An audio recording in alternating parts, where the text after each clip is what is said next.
Did God tell you to treat us I don't believe like in your this? God. I asked you all to leave. You are interrupting my You can call the police if you want us to leave. You can call the police. Emotions running high in Rowan County as the county clerk once again defies a court order. We are live on the scene with the latest. Some 35 families are without a home and a business is destroyed after a fire in eastern Kentucky. And September often running on a steamy note. Now we're starting to see a few scattered storms that enter the picture. We'll track those just ahead. Tracking, alerting, protecting. This is WKYT News at 4. Welcome to WKYT News at 4. I'm Amber Philpott reporting. It is a busy news day. We have live team coverage from the situation in Rowan County surrounding Clerk Kim Davis's decision not to issue marriage licenses. That's coming up just ahead.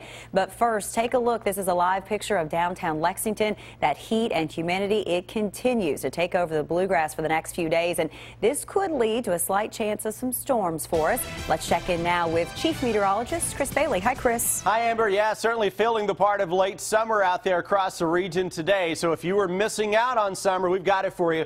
Little look outside Hamburg Pavilion. A little shower trying to pop not too far from the station here. Temperatures are into the mid and upper 80s across the entire region as of right now. So to say it's steamy, obviously an understatement. Defender with not a whole lot out there. That one little shower just to the south of Hamburg Pavilion. We were seeing that cloud showing up on Defender just a moment ago. Now we put everything into motion. High pressure anchored across the southern part of the Appalachian Mountains. Flow around that continues to bring in a little bit of juice from the western Gulf of Mexico, and that's a sign of things to come. Amber, over the next several days, we'll see the potential for some scattered storms actually increasing. We'll track that and look ahead to the holiday weekend in just a few minutes. Chris, thank you. Tension was high this morning at the Rowan County Courthouse after Clerk Kim Davis defied a federal judge's order by refusing to hand out marriage licenses to same-sex couples.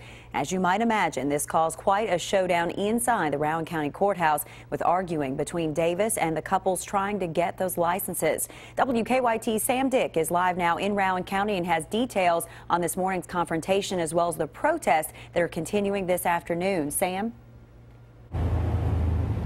Good afternoon, Amber. It ramped up dramatically here at the Rowan County Courthouse behind me. A day full of major developments in this issue and this controversy. For the first time, County Clerk Kim Davis actually came out of her office in the courthouse behind me and face-to-face argued with same-sex couples about the marriage licenses they were demanding this morning. All of it was caught on camera. Why are you not issuing marriage licenses today? Because I'm not. Under Why? whose authority are you not issuing Under licenses? God's authority. I don't Did believe God in your tell you God. to do this? Did God I tell don't you believe to in your treat God. us I don't like believe in your this? I God. asked you all to leave. You are interrupting my You can call the police if you want us to leave. You can call the police. I pay your salary. I pay your salary. The county clerk, Kim Davis, did not back down, and neither did the same-sex couples who were inside the courtroom. All of that happening earlier this morning. Coming up at 5 and 6, we will be talking to one of the couples that was involved in an argument on camera at 5 and 6 that did an interview with us after that showdown.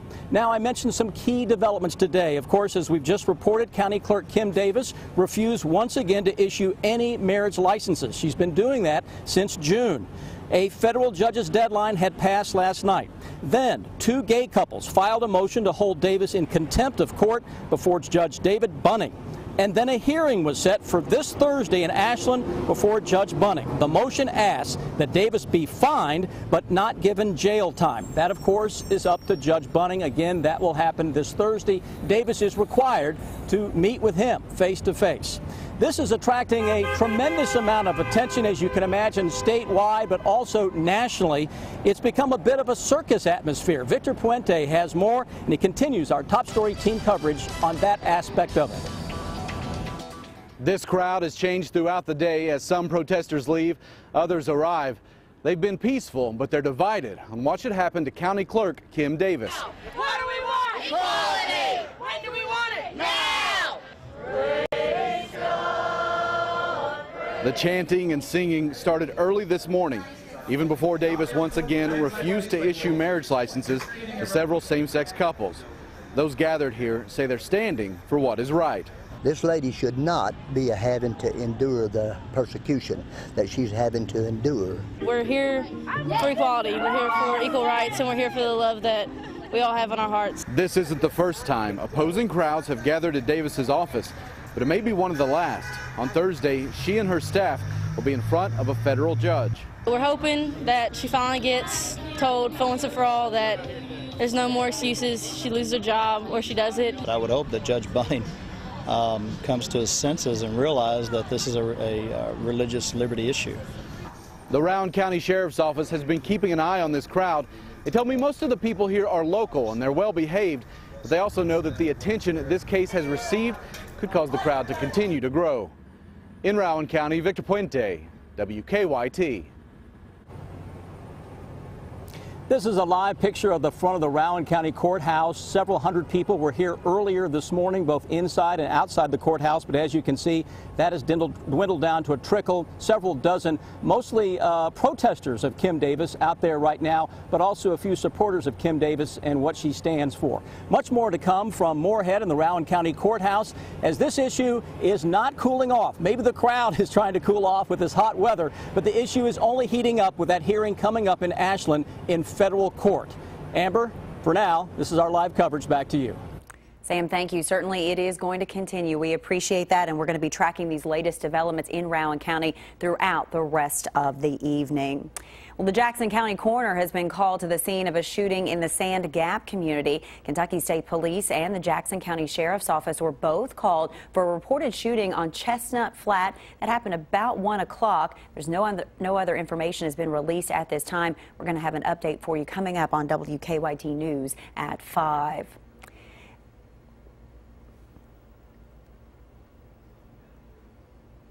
A massive fire destroyed part of a downtown Hazard building this morning. The Main Street Mall building caught fire, destroying businesses and several upstairs apartments. A few people had to be taken to the hospital to be checked out. Many of the victims lost everything they owned. City and county officials have reached out to the American Red Cross for help. The First Presbyterian Church on Broadway is assisting people who have nowhere to go after that fire. We now know the name of the driver involved in a deadly crash at a Southern Kentucky McDonald's. The family of Norma Hicks says she was sitting on a bench outside the restaurant in Corbin when a pickup hit and killed her. Her relatives saw it when it happened. Police say the pickup driver is 19-year-old Aaron Potter. They tell us charges will not be filed right now, and the crash is still under investigation. Hicks was a cook at Cumberland Falls Park and lived in Parkers Lake in McCreary County. The owners of a Lexington Animal Hospital say they've been hit again by burglars. Police discovered the back door of Regency Animal Hospital pried open just before 3 this morning. Surveillance cameras captured 2 masked men inside. The owner thinks these same 2 men broke into his store back in June. Pretty frustrated. I'm not sure why it took 19 years and now it's twice in 3 months. But, I guess it's economy and everything else. Dobbs says the thieves cleared his shelves of pet prescriptions and other medications. He says those medications will likely turn up online. A portion of downtown Lexington that was closed this afternoon due to a gas leak is now back open. West Main Street was closed between Mill and Jefferson, and Broadway was closed between Vine and Short. It opened back up about 2 this afternoon. Columbia Gas tells us an excavator damaged a gas line. Crews were able to fix that problem. Workers at businesses in the square say they were told that they couldn't return to work until about an hour ago. Police were called to a Lexington home improvement store for a suspicious package this morning. An employee at the Lowe's in Hamburg found the package in a shopping cart outside the store about 7. A robot moved the package to the back of the store while police figured out if it was harmful. The store reopened after police moved that package. Police called it suspicious because of the writing on the outside and the location where it was found. You're going to hear more from police about the incident ahead on WKYT. Up with the latest news on WKYT.com. Join the conversation on Twitter and become a part of the WKYT Facebook family. A down day on Wall Street with losses across the board. The Dow, NASDAQ, and S&P 500 were all down nearly 3%.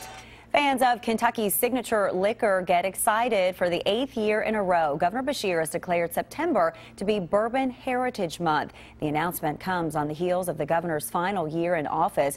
Governor Beshear is urging lawmakers to work on laws surrounding tourism and hospitality to keep up with the Commonwealth's booming bourbon tourism industry. 2014 marked the largest production year for bourbon since 1970. When you're choosing where to hold your next happy hour, keep major retailer Target in mind. The chain is looking to serve liquor in-store at one of its smaller stores in Chicago. It is applied for a liquor license, according to Crane's Chicago Business. The retailer plans to build a bar inside the store. The concept is set to debut later this fall. Tech mogul Apple is teaming up with another company to make its products more business-friendly. Apple is teaming up with Cisco. Representatives say they want to make sure iPhones and iPads work faster with corporate internet connections. 95% of Fortune 500 companies use Cisco networks. All right, Officer Don, thanks so much. The richest 2 days in sports is getting a little sweeter with the Breeders' Cup Cupcake Contest. Oh, you had me at cupcakes. Deanne Stevens out and about today, joining us from the Lexington Visitor Center in downtown Lexington, of course, to explain. Hi, Deanne. Hey, good afternoon, guys. We are here at Visit Lex in downtown Lexington. This is such an exciting time for our beautiful city, and we want everybody to be a part of it. Breeders' Cup right around the corner. I mean, have you ever heard of a Breeders' Cup cupcake? There is such a thing, and we are here. I don't get to judge. I don't know why you didn't ask me to judge it, Craig. It's not too late. It's not too late. As long as I get to eat it, right? That's the important part. Craig Favorill is with the Breeders' Cup, and Craig, you guys do this Breeders' Cup cupcake, from what I understand. Not everybody makes a big deal of it like we do here in Kentucky, though. No, not everybody does it as well as they do here in Kentucky. I haven't seen any with bourbon before, so this will be a first. And we started this about 5 years ago, actually, at Churchill Downs. So we're happy to have it over here at Keeneland. Talk about the excitement that Breeders' Cup is bringing to Lexington, even with a cupcake. Well, you're here, first of all, so that's a good sign. It's not just about cupcakes. It's about horse racing and bringing these horses home to Kentucky. It's a real homecoming for us. It was started here in 1982 by John Gaines, who started Gainesway Farm as well. And we're just excited as can be to be back in Lexington. We are super excited to have you here. We're going to catch up with him because he is one of the judges today. But here's what they're doing. They're judging these cupcakes to decide which will be the official Breeders' Cup cupcake. Stephen Christie from Caramanda's, tell us about your cupcake. Well, we have a Lexington favorite here, one of our traditional, I guess, signature flavors, white chocolate raspberry. So we made it purple. And that actually worked out. Sometimes that doesn't work so well. And Christy's kind of the creative genius behind this, I have to say. So she's here with me today to share in some of the glory here. You made it purple because that's Breeders' Cup colors, right? Oh, of course. And the gold rosette on top signifies all the roses at the Breeders' Cup. All right, Jenny is with Confused Confections. Tell us about yours. Sure. This is a dark chocolate bourbon barrel ale cupcake with a vanilla malt filling. It has a butter toffee frosting and a salty pretzel on top. It's what we call our pub cupcake. Yum! Okay, and last but certainly not least, Charlene with Donut Days. Yes, we have made a Kentucky bourbon ball cupcake. It starts with a devil's food cupcake that is got some Woodford Reserve in it, topped with a homemade buttercream icing, also infused with more Woodford. And then we've classically put a pecan half on top and covered with purple stardust for the purple color. They all look absolutely delicious. Now, coming up at 4:50. They don't know it yet, but I am helping the judges. At least I'm going to take a bite of each one of them so I can tell you my choice. And they, too, are going to share this year's Breeders' Cup cupcake. That's coming up more here from Visit Lex. I'm Deanne Stevens, out and about. Okay, pick up your forks, people. Come on, let's have a bite. We're going to try the yellow one. More when we come back here on WKYT. Back to you guys. It is time now for better living, health, education, and consumer news that impacts your life. A new study has found people who don't get enough sleep are more likely to get sick. A study in the journal Sleep says those who get 6 hours a night or less are more than 4 times more likely to catch a cold when exposed to the virus. Researchers find that older people are getting smarter and scoring better on cognitive tests. The study of people over 50 in Germany says the trend may be linked to higher education rates and the increased use of technology. But researchers also found that while the population improved improved intellectually between 2006 and 2012. Physical health actually declined. If you are looking to squeeze in one last summer vacation, you might want to check out what Business Insider magazine is calling the new travel trend. Some hostels in Europe and America have added serious upgrades. Adriana Diaz takes us inside Chicago's newest postal. You'd be forgiven for thinking you were in the wrong place. Elsa Osborne did, and she had a reservation. Came and I just didn't expect it to look like this at all. That's what owner Andrew Zobler had in mind when he designed the Freehand Hotel in Chicago. It's one of the Windy City's first boutique hostels. We were very interested in coming up with an offering that would really appeal to the millennial generations, and I think that they respond to quality. This is Sapele wood. It's in the mahogany family. Zobler, known for building and designing opulent hotels, is venturing into the hostel business, except he's doing it his way. Say hello to the postal. By adding some posh, Zobler's upgrading the traditional no-frills hostel experience. Locals mixed with tourists in the lobby, sitting on plush couches while sipping fancy coffees. And the bunk beds, it is a hostel after all. Solid wood. People are really fascinated by the sharing economy, and I think that the translation to the hotel world is, you can buy just a bed. Hostels have traditionally been a rite of passage for young backpackers on a budget, but upscale living comes at a price. Postals can cost nearly 50% more than other hostel options. A bunk bed in a room shared with strangers will run you around $50 at the Chicago Freehand. A private room is upwards of $200, similar to other hotels in the area. This postal isn't just for the millennial crowd. A third of the Freehand's guests are over 30. Adriana Diaz, CBS News, Chicago.